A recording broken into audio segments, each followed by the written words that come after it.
Et la France, alors, c'est à 49.3? Oui, oui, j'ai vu, ouais, tout à l'heure, j'étais devant la télé. Et Elisabeth Borne qui a engagé sa responsabilité, enfin la responsabilité de son gouvernement pour passer la loi du budget par le 49.3. Donc c'était un outil constitutionnel permettant d'appliquer une décision de l'Assemblée sans consulter l'Assemblée nationale et sans vote. Et du coup, la NUPES et le Rassemblement national ont annoncé qu'ils déposaient une motion de censure. Qu'est-ce qui se passe en cas de motion de censure validée? Si la majorité vote la motion de censure, Nicolas Sarkozy, Emmanuel Macron sera obligé de dissoudre son gouvernement, tout le bordel qui s'ensuit. Après, on peut se retrouver dans une situation comme Chirac et Jospin à l'époque, où il y a un Premier ministre de gauche et un président de droite. Maintenant, j'ai de très forts doutes que la motion de censure, elle passe, dans la mesure où déjà là, la NUPES et Rassemblement national n'ont même pas réussi à s'accorder à faire une seule motion de censure ensemble. Donc l'un ne votera pas pour l'autre et machin, et il se passera rien. Et Macron, il aura encore gagné, parce qu'il aura encore réussi à passer. Comme Édouard Philippe l'a bien dit à son allocution à l'ESSEC, comme j'ai dit la dernière fois, cette vidéo que je n'ai pas réussi à retrouver, qui a été supprimée, où il a dit, voilà, en fait, la colère des Français, c'est un vase, et à chaque fois qu'on veut faire passer quelque chose qui ne plaît pas, c'est une goutte d'eau qui se rajoute. Il dit, mais à l'heure actuelle, on ne sait pas quelle sera la dernière goutte d'eau, celle qui fera déborder le vase. Il a dit, les gilets jaunes, c'est passé. Le Covid, c'est passé. Les retraites sous Macron, c'est passé. Et il dit ça avec tellement de légèreté, tu sais. Je commence sur l'idée qu'il y a une colère rentrée dans la population française qui va exploser.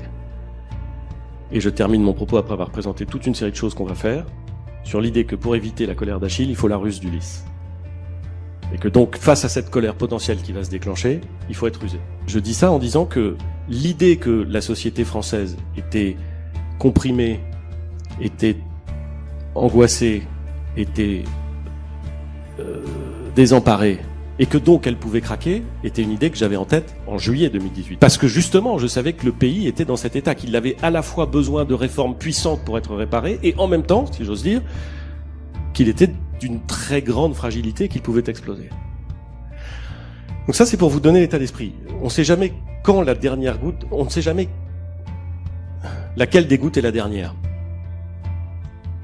Ça, on ne sait pas. On peut le pressentir, mais on ne le sait pas. En revanche, on peut savoir si le vase est bientôt plein. Moi, je me dis, quand on fait les ordonnances travail, ça va être terrible. Parce que je me souviens de la loi travail. 2 ans avant.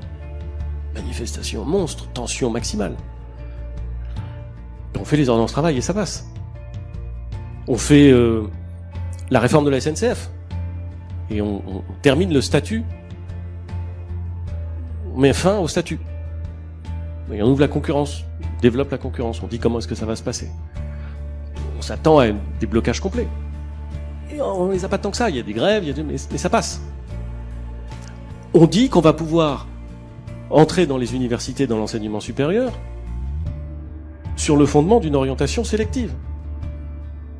Ça vous semble peut-être totalement... ici, ça ne doit pas vous sembler totalement scandaleux. Du reste, je vous comprends. Mais enfin, si vous avez suivi l'actualité politique des 20 ou 30 dernières années, vous savez que c'est une bombe. On le fait.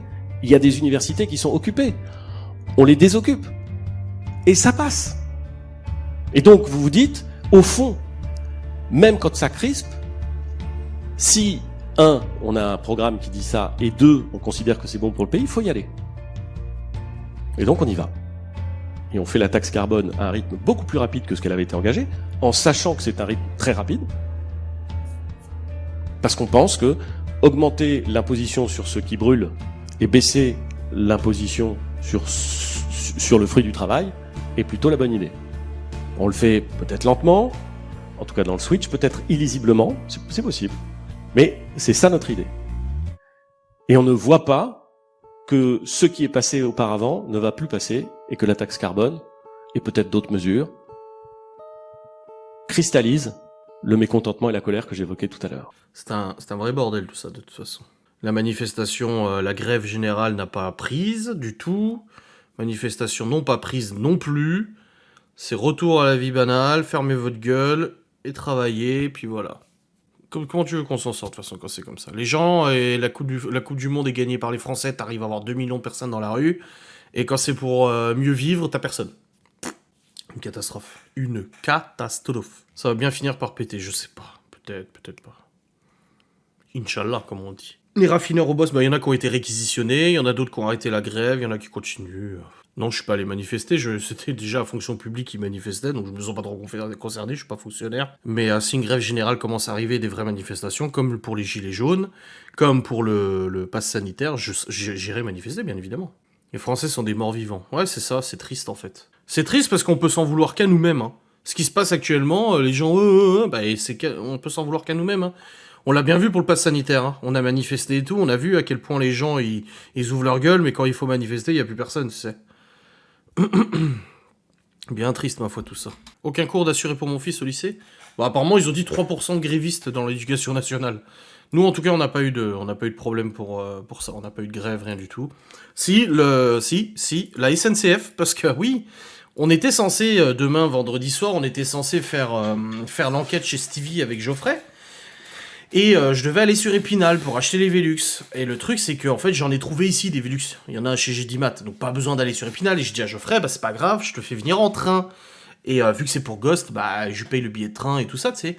Et là, je regarde les trains, putain, c'est marqué suite à des mouvements de grève, machin, des lignes ont été perturbées et tout. Sans déconner, l'aller, 53 € pour un aller et 3h15 de trajet. Normalement, il met même pas 1 heure pour venir en train. 3h15 parce qu'il fait ça, il va à Nancy, il va là, TER, machin, même du bus et tout ça. Je dis à Geoffrey, non mais vas-y, il se fout de la gueule du monde. À la limite, c'est même pas... Si, c'est pour les 53 balles quand même. Mais ça fait quand même chier 3 heures de trajet pour lui. En plus, il a un rendez-vous vendredi après-midi. Donc il peut pas partir plus tôt pour arriver plus tôt parce qu'il a un rendez-vous. J'ai dit, tu sais quoi, laisse tomber. Je dis, on n'est pas un jour près. La semaine prochaine, on fait ça. On se cale la semaine prochaine pour le faire. Même en semaine et tout, c'est pas grave de toute façon. Je dis, on le fait la semaine pro. C'est bon, basta, on se prend pas la tête et tout. Donc demain, c'est annulé. Mais, enfin demain. Non, vendredi, pas demain. Demain, on est jeudi. Donc vendredi, c'est annulé à cause de des grèves et tout ça. C'est le vrai bordel de toute façon. Donc, quel cirque. J'ai entendu qu'ils veulent nous remettre le masque. Oh, moi j'écoute même plus ça, ça me saoule. Ah, ça me tend. Obligé de sortir ton jet privé alors. Ah putain, grave. Exactement, c'est triste. Je voulais pas faire le plein de kérosène, je vais être obligé quoi, t'imagines le bordel? Ce week-end, les TER étaient gratuits par chez moi. Oh bah la chance. Prends l'hélico, c'est plus pratique pour se poser. Non, j'ai le mal de l'air en hélico. Je suis jamais monté dans un hélico. Non, je suis jamais monté dans un hélico. Demande à Sébastien, ouais, Sébastien Loeb. Grave. Excuse-moi, t'as une place dans ton hélico? Oui, parce que Sébastien Loeb a des maisons pas loin. Dans le coin, il est propriétaire de plusieurs maisons et tout. Bah, il vient d'ici à la base. Il vient d'où déjà, lui? Quel patelin? Saulcy ou je sais pas quoi? Je sais plus d'où il vient, Sébastien Loeb. Mais c'est dans le coin. Agno. Ah non, il vient d'Agno. Mais il a une maison à Saulcy ou je sais pas où, là. Ouais, Saulcy, voilà. Il habite près de Oreille. Oh, putain, était un comique ce soir, Geeks League. Oh la vache, j'étais déchaîné avec tes petites blagounettes, là. Il habite près d'Oreille. Ouais, c'était une blague à la patte mort, hein, quand même. Là, on était sur un niveau patte mort au niveau blague. Hein. Il y a un concours avec Dame patte mort, putain, mais grave. Concours de blagues de merde. Allez hop, c'est parti, allons-y, quoi.